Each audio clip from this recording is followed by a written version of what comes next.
नमस्कार। हमारे पुराणों में एक बहुत ही प्रसिद्ध कहानी है। वो कहानी है समुद्र मंथन की। समुद्र मंथन कहानी में और सब बातों के साथ साथ एक पिता के जो सामान्य पारिवारिक जीवन में एक पिता की व्यथा को भी प्रतीकात्मक रूप से बहुत अच्छे से दिखाया गया है, बहुत अच्छे से प्रकट करता है। लेकिन पिता की व्यथा की बात करेंगे, लेकिन पहले इस कहानी को देख लेते हैं कि कथा क्या है। तो कथा इस प्रकार है कि एक बार देवताओं के राजा इंद्र को ऋषि दुर्वासा का शाप मिला। शाप यह था कि वो जल्दी ही अपना राज और अपनी संपदा यानी वैभव खो देंगे। क्योंकि उनको अपने राज का अभिमान था, इसलिए उनका राज भी अपनी संपदा यानी कि अपना वैभव खो देगा। ऋषि का शाप सच हुआ।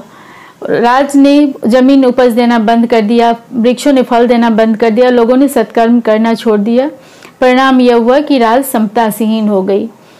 देवता भी शरीर और शक्ति से हीन हो गए थे। इस स्थिति का फायदा उनके चिर प्रतिद्वंदी दैत्यों ने उठाया। दैत्य या दानव जिन्हें कहते हैं, वास्तव में देवताओं के ही सौतेले भाई थे। दोनों के पिता एक लेकिन माता दो हैं। कहते हैं कि उनके पिता का नाम था कश्यप ऋषि और माता थी दोनों की दिति और अदिति। दिति से दैत्य हुए थे और अदिति देवताओं की माता थी, इसलिए दोनों सौतेले भाई थे। उन दोनों को उनका राज संपदा लगभग बराबर ही मिला था। स्वर्ग का राज देवताओं को मिला था और पाताल लोक का राज दैत्यों को मिला था। पाताल लोक भी बहुत ही वैभवशाली ऐश्वर्यशाली था, लेकिन दैत्यों को हमेशा लगता था कि उनका जो राज्य है, देवताओं का जो राज्य है, स्वर्ग का राज, वो ज़्यादा अच्छा है। इसलिए वो हमेशा ही स्वर्ग पर लालच रखते थे कि किसी तरह बहाना करते थे कि किसी बहाने से वो देवताओं को, जो कि उनके भाई ही थे, उनको सताए और उनके राज पर अधिकार कर सके। तो जब उन्हें इस शाप का पता चला तो उन्हें बहुत अच्छा मौका मिला। उन्होंने देवताओं पर आक्रमण कर दिया। शक्ति और संपत्ति से हीन देवता उसके मुकाबला नहीं कर सके और हार गए। देवता अपनी जान बचा के भागे। पहले वो ब्रह्मा के पास गए और ब्रह्मा सारे देवताओं को लेकर भगवान विष्णु के पास गए, जो कि दुनिया के पालनकर्ता यानी कि अभिभावक माने जाते हैं। तो विष्णु जी से देवताओं ने अपनी समस्या बताया, अपनी रक्षा के लिए प्रार्थना किया। विष्णु ने एक उपाय बताया। उपाय यह था कि उन्होंने देवताओं से कहा कि तुम सारी दुनिया की जो भी औषधि है, जितनी भी दवाएं औषधीय पौधे हैं, इन सबको क्षीर सागर में डाल दो। क्षीर सागर कहते हैं कि वो समुद्र है, एक मान्यता है कि ऐसा समुद्र है जो कि दूध से बना हुआ है, भगवान विष्णु जिसमें निवास करते हैं। तो भगवान विष्णु ने कहा क्षीर सागर में सारी औषधि डाल दो और उसका मंथन करो, और उस मंथन से अमृत निकलेगा, जिसको पीने से तुम लोग फिर से शक्तिशाली बन जाओगे। न तुम लोग को कोई बीमारी होगी, न ही बूढ़े होगे और न ही मरोगे। तो ऐसे में तुम लोग फिर से युद्ध में जीत जाओगे और अपने राज्य वापस लेने में सफल होगे। भगवान विष्णु ने इसके साथ एक शर्त भी रखी। शर्त यह थी कि उन्हें ये काम दैत्यों के साथ मिलकर करना था। यानी कि समुद्र मंथन के लिए सारी औषधि लाना और मंथन करना, ये काम देवता और दानव मिलकर करते। देवताओं को इसमें 3 शंकाएं थी। सबसे बड़ी समस्या तो ये थी कि दैत्य उनका साथ देंगे क्यों, जो कि शुरू से उनके दुश्मन रहे हैं और अभी भी जबकि स्पेशली जानते हैं कि ये समुद्र मंथन कर अमृत दानव से लड़ने के लिए वो पाना चाहते हैं, तो भला उनका साथ वो क्यों देंगे। भगवान विष्णु ने उनसे कहा कि वो उनका साथ अमृत के लालच में देंगे, उनसे बात करके तो देखे। तो देवता मान गए कि ठीक है, जैसा विष्णु जी ने कहा था वो दैत्य से बात करके देखेंगे। और उनकी बात सच हुई। समुद्र मंथन में साथ देने के लिए दैत्य राजी हो गए। अमृत के लालच में उन्हें कहा गया कि अमृत में आपका भी शेयर मिलेगा, आप हमारा साथ दो। तो दैत्य तैयार हो गए। अब सेकंड जो बड़ी समस्या थी कि समुद्र को एक मथना, इतना बड़ा मथनी और रस्सी कहाँ से आएगा। तो विष्णु जी ने फिर एडवाइस दिया कि बासुकीनाग और मंदराचल पर्वत की हेल्प से तुम ये काम कर सकते हो।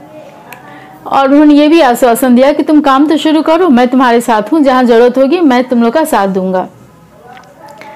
भगवान विष्णु के एडवाइस के अनुसार और उनके आश्वासन, साथ देने के आश्वासन के अनुसार, जैसा कि उन्होंने कहा था, देवता और दानवों ने मिलकर सारा अरेंजमेंट किया। समुद्र को मंथन शुरू हुआ। बासुकीनाग से रस्सी बनने के लिए प्रार्थना की गई। मंदराचल पर्वत को लाया गया, उसे समुद्र में डाला गया। लेकिन समुद्र में पर्वत स्थिर नहीं रह पा रहा था। तो कहते हैं कि भगवान विष्णु 2 रूप में वहाँ उपस्थित थे। एक रूप में विशाल कछुआ बनकर उन्होंने पर्वत के नीचे से सपोर्ट किया और एक विशाल रूप में ऊपर जाके उसको स्थिर रखा। और उस समय वो 2 रूपों में देवता और दानव दोनों की तरफ से रस्सी खींचने में हेल्प कर रहे थे। अब जब चूंकि दोनों में कंपटीशन था देवता और दानव, इसलिए बार बार बात पर वो लोग एक दूसरे से उलझ भी पड़ते थे। तो यहाँ समस्या ये हुई कि रस्सी बने बांस की नाक का कौन पार्टी जो है सो सिर की तरफ से पकड़ेगा और कौन पूंछ की तरफ से। चूँकि जो दैत्य थे वो पहले से कंपटीशन में थे देवताओं के साथ, तो वो अपनी पूंछ पकड़ना अपनी तौहीन समझते थे, इसलिए उन्होंने खुद ही कहा कि मैं सिर की तरफ से पकड़ूंगा। लेकिन जब मंथन शुरू हुआ तो उनके सिर से निकलने वाले, मुंह से निकलने वाले गर्म सांस से उनको परेशानी होने लगी। लेकिन उनका खुद का मांगा था, उनकी चॉइस थी, इसलिए कुछ हो भी नहीं सकता था। तो खैर इस तरह से समुद्र मंथन की प्रक्रिया शुरू हुई। इसमें 14 चीज़ें निकली, जिसमें अमृत सहित 14 चीज़ें निकली, जिसे 14 रत्न बोलते हैं। इस रत्न में से 14 चीज़ में से अमृत को छोड़कर बाकी चीज़ें सबको बांट दिया गया यथायोग्य।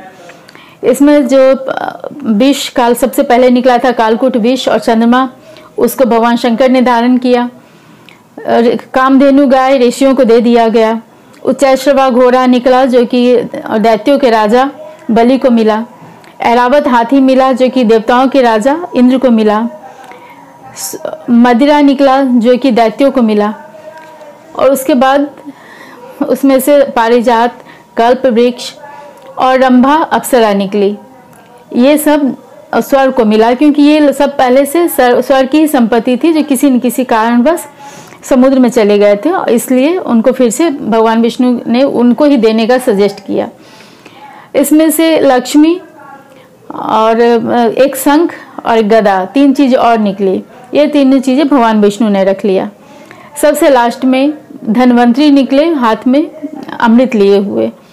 तो धन्वंतरी को देवताओं का वैद्य नियुक्त कर दिया गया, क्योंकि गुरु जो थे, दैत्यों के जो गुरु थे शुक्राचार्य, वो पहले बहुत ही संजीवनी विद्या के ज्ञाता थे और बहुत सारे विद्या के जानकार थे।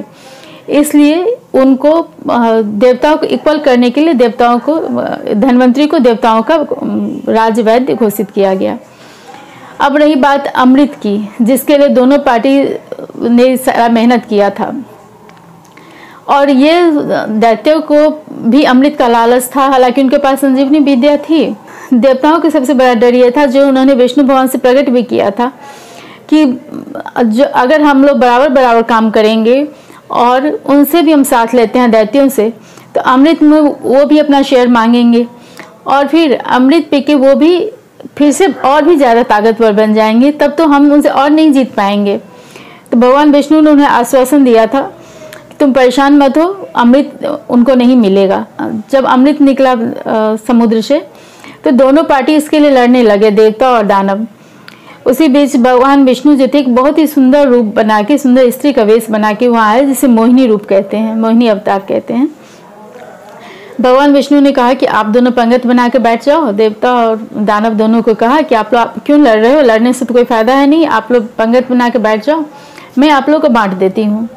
उन्होंने देवताओं से बांटना शुरू किया, और जब लास्ट तक था तो एक दैत्य जिनको शक हुआ कि ये देवताओं में खत्म हो जाएगा, शायद हमें नहीं मिले, उसका नाम राहु था। वो दानव था, लेकिन उसने देवता के वेश बना के छल से पी लिया, तो उसकी गर्दन भगवान ने काट डाली। और इस तरह से फिर भगदड़ मच गया। भगवान विष्णु वहाँ से चले गए, तो दैत्यों को ये अमृत नहीं मिल पाया, देवताओं को मिला। और इसके बाद जैसा कि भगवान विष्णु ने कहा था, देवता फिर से शक्तिशाली हुए, उन्होंने युद्ध करके अपना राज, अपनी संपदा फिर से वापस ले ली दैत्यों से। तो ये समुद्र मंथन की कहानी है। अब एक पिता की व्यथा इससे किस तरह जुड़ी है, इस सारे जो स्टोरी है, कुछ इसको जो आस्तिक लोग मानते हैं कि चलिए भगवान कुछ भी कर सकते हैं, असंभव भले ही लग रहा है लेकिन पुराणों में लिखा है सही होगा। कुछ लोग कहते हैं कि ये एक प्रतीकात्मक कहानी है, जिसका उद्देश्य कुछ हमारे सामान्य पारिवारिक जीवन की बातों को बताया गया है। जो इसे हम सच माने या कहानी माने, कल्पना माने, कुछ भी माने, इसको अगर हम प्रतीक देखते हैं तो एक सामान्य पारिवारिक जीवन की बातें इसमें बहुत अच्छे से प्रकट किया गया है। प्रतीकात्मक रूप से सिंबॉलिक है। भगवान विष्णु एक गार्जियन माने जाते हैं कि वो विश्व के पालन करता है, बैलेंस रखना उनका काम होता है। जब देवता उनके पास आए, उन्होंने पहली कंडीशन क्या रखी, एक आइडिया उनका ही था, उन्होंने हेल्प करना का आश्वासन भी दिया था, वो चाहते तो खुद अमृत ला के दे सकते थे, लेकिन ये काम वो देवताओं से ही करवाना चाहते थे। और कंडीशन क्या रखा कि इस काम में आपको दैत्यों का भी सपोर्ट लेना होगा, यानी कि आप दोनों मिलके करो। तो पहला तुम यही देखते हैं कि एक पिता क्या चाहता है कि उसके सारे बच्चे मिलके काम करें। अगर कोई दो भाई मिल के काम करते हैं तो कोई भी इम्पॉसिबल से भी काम कर सकते हैं, जैसे समुद्र मंथन जैसा काम भी पॉसिबल हो सकता है। अगर पिता का आशीर्वाद साथ हो तो क्या बात है। तो ऐसा इम्पॉसिबल काम भी हो गया, लेकिन और उसमें से जो भी निकला लगभग सबको बराबर दिया। हाँ, अमृत देवताओं को दिया, दानवों को नहीं दिया। इस बात के लिए भगवान विष्णु को बहुत बार बार आरोप लगाया जाता है कि उन्होंने बेईमानी की देवताओं के पक्ष में, और जो उन्होंने आश्वासन दिया था, लालच दिया था दैत्यों को, पूरा नहीं किया। इन पे बेईमानी का आरोप लगाया जाता है। और ये लगाने वाले ये भूल जाते हैं कि देवताओं के पास उस समय अमृत नहीं था, वो अमर नहीं थे, लेकिन दैत्यों के पास संजीवनी विद्या थी, दैत्यों के गुरु के पास।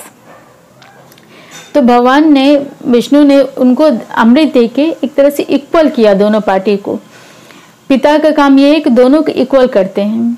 कुछ लोग कहते हैं कि भगवान, देवता जो थे भगवान के भक्त थे इसलिए उनके सपोर्ट करते थे, लेकिन ऐसी बात नहीं है।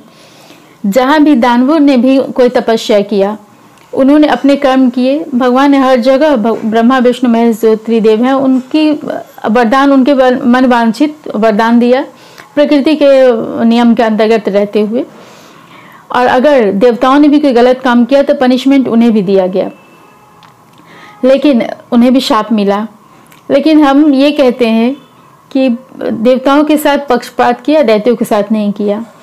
एक सामान्य पिता के साथ हम देखते हैं कि ये त्रासदी रही है कि हमेशा दो बच्चे होते हैं। एक बच्चे ये कहते हैं, कोई न कोई बच्चा को ये लगता है कि पिता ने मेरे साथ नाइंसाफ़ी की, मेरे साथ जस्टिस नहीं किया। हमेशा लोग, कई बच्चे होते हैं वो कहते हैं कि पिता ने दूसरे के साथ ज़्यादा बेटर किया है, उनके साथ पक्षपात किया है। हालांकि वो भूल जाते हैं उनकी इस आरोप से उनके पिता पर इमोशनल और मेंटली क्या असर पड़ता होगा। लेकिन वो ये आरोप लगाते हैं, और ये तब वो समझते हैं जब या तो उन पे आरोप लगाया जाता है जब समय बीत जाता है और उस स्थिति में वो जाते हैं। हाँ, हो सकता है कि पिता किसी एक बच्चे को कमज़ोर देखता हो, उसका सपोर्ट करता हो, लेकिन वो चाहता है तो सारे बच्चों की खुशी ही। तो जब भी हम माँ बाप पर कोई आरोप लगाते हैं तो एक तरफ ये भी देखना चाहिए कि हो सकता है कि जिसका वो पक्ष ले रहे हों वो उनसे दूर हो, या उसमें के पास कोई ऐसी कमी दिख रही हो, क्योंकि माँ बाप का जो इमोशंस होता है सारे बच्चों के लिए होता है और वो सारे बच्चों का ही खुशी चाहते हैं। तो इसलिए माँ बाप पे आरोप लगाते समय हमें भगवान विष्णु का ये जरूर याद रखना चाहिए कि उन्होंने कभी किसी के साथ गलत नहीं किया, दोनों को इक्वली ट्रीट किया, दोनों को इक्वल रखने का कोशिश किया, लेकिन आरोप उन पे भी लगते हैं। तो अगर हम समय रहते ये समझ जाएं कि माँ बाप को तकलीफ हम दे रहे हैं, हो सकता है जब हम पे आरोप लगे तब हम ये तकलीफ समझेंगे, लेकिन समय रहते सही समझ जाएं तो कितना अच्छा होगा। इस पर आपकी क्या राय है ज़रूर बताएं कमेंट करके। मैं मिलूँगी नेक्स्ट वीडियो में। नमस्कार।